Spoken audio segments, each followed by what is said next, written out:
Good morning, my dear students. Hope all are fine. Students, आज के Hindi grammar में हम लोग भाषा, लिपि और व्याकरण के बारे में पढ़ेंगे। भाषा। सबसे पहले यह जानना आवश्यक है कि भाषा है क्या। भाषा वह माध्यम है जिसके द्वारा मन के भावों और विचारों को प्रकट किया जाता है तथा दूसरों के भावों और विचारों को जाना जाता है। मनुष्य एक सामाजिक प्राणी है। वह समाज में रहता है और हम सभी अपने मन के भाव और विचारों को एक दूसरे के सामने प्रकट करते हैं। अगर भाषा नहीं होती तो हम एक गूंगे व्यक्ति के समान होते। तो भाषा हमारे समाज के लिए और व्यक्ति के लिए बहुत ही आवश्यक है। भाषा के दो रूप हैं, मौखिक भाषा और लिखित भाषा। मौखिक भाषा द्वारा हम अपने मनोभाव को बोलकर प्रकट करते हैं। जैसे आम बातचीत में, भाषण और वाद विवाद में वक्ता अपने विचार बोलकर प्रकट करता है। लिखित भाषा के लिखित रूप में लिखकर या पढ़कर विचारों का आदान प्रदान किया जाता है। जैसे पत्र पत्रिकाओं तथा पुस्तकों में भाषा का लिखित रूप होता है। बोली।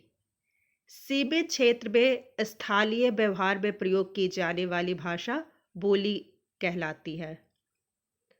बोलियों का कोई लिखित रूप नहीं होता। उन्हें सरकारी कामकाज में मान्यता प्राप्त नहीं होती।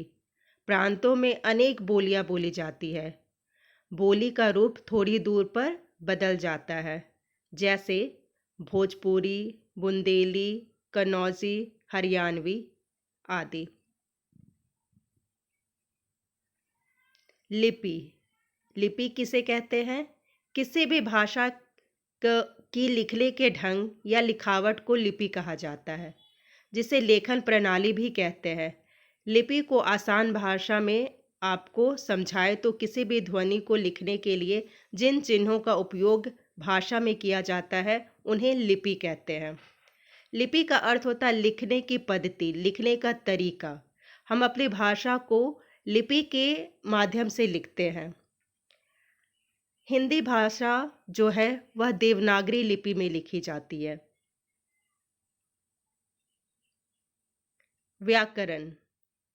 व्याकरण भाषा को शुद्ध रूप में लिखना, पढ़ना और बोलना सिखाने वाला शास्त्र व्याकरण कहलाता है। व्याकरण में भाषा के वर्ण, शब्द, पद तथा वाक्य पर विचार किया जाता है।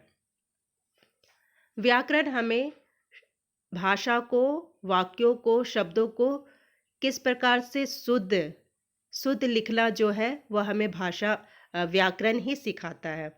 व्याकरण के द्वारा हम भाषा को शुद्ध रूप से लिखना सीखते हैं, जानते हैं।